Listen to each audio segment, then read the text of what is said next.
আসসালামু আলাইকুম গাইস, সকলে কেমন আছেন? আশা করি ভালো আছেন। সকাল সকাল ঘুম থেকে উঠেই চলে আসলাম পারিবারিক সবজি বাগানে। তো আপনাদের এখন আমি দেখাবো আমাদের পারিবারিক যে সবজি বাগান আছে সেখান থেকে কি কি সবজি আছে সেগুলো। ওটা নিয়ে আসতেছি।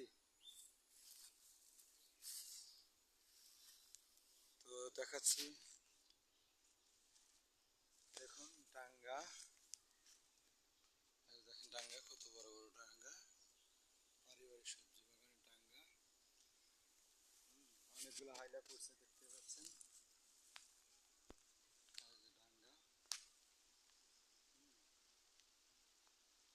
তবে এগুলো অনেক বড় হলেও এই ডাঙ্গাগুলো কিন্তু খাওয়া যায়, এগুলোর ভিতরে নরম। তো দেখতে পাচ্ছেন, তারপর হচ্ছে কচু। পারিবারিক চাহিদা মেটানোর জন্য যে আমরা কচুর শাক খাই, সেই কচুর শাকের বাগান দেখতে পাচ্ছেন, এটা আমাদের লাগানো। গাইস, ভিডিও করতে আসছি, ইতিমধ্যে বৃষ্টি চলে আসছে। এখন বৃষ্টির মধ্যে দেখতে পাচ্ছেন ভিজতেছি হালকা, বেশি ভেজা যাবে না এখন, কারণ সকাল সকাল ধুইলে ঠান্ডা লেগে যেতে পারে। তো কচুর শাক বাগানটা ছোট্ট, পারিবারিক চাহিদা পূরণের জন্য শুধুমাত্র।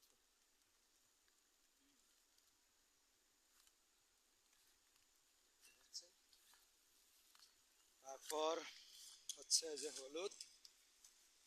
হলুদ আমাদের সকলেরই লাগে, হলুদ ছাড়া তরকারি কালারও আসে না, প্লাস খাওয়ার মতন রুচি হয় না। তো এই যে হলুদের অল্প কিছু হলুদ চাষ করা হয়েছে দেখতে পাচ্ছেন,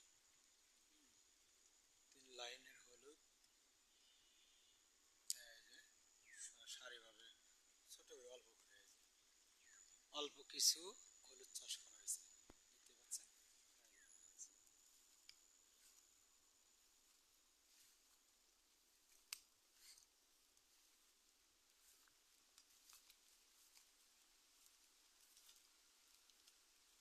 তো গাইস, বৃষ্টি খুব জোরে বৃষ্টি চলে আসতেছে। আমি ভিডিওটা এখন আর লং করতে পারতেছি না, আর অনেক সবজি আছে সেগুলো পরবর্তীতে দেখাবো ইনশাল্লাহ। এ পর্যন্ত সবাই ভালো থাকবেন, সুস্থ থাকবেন, আর আমার জন্য দোয়া করবেন।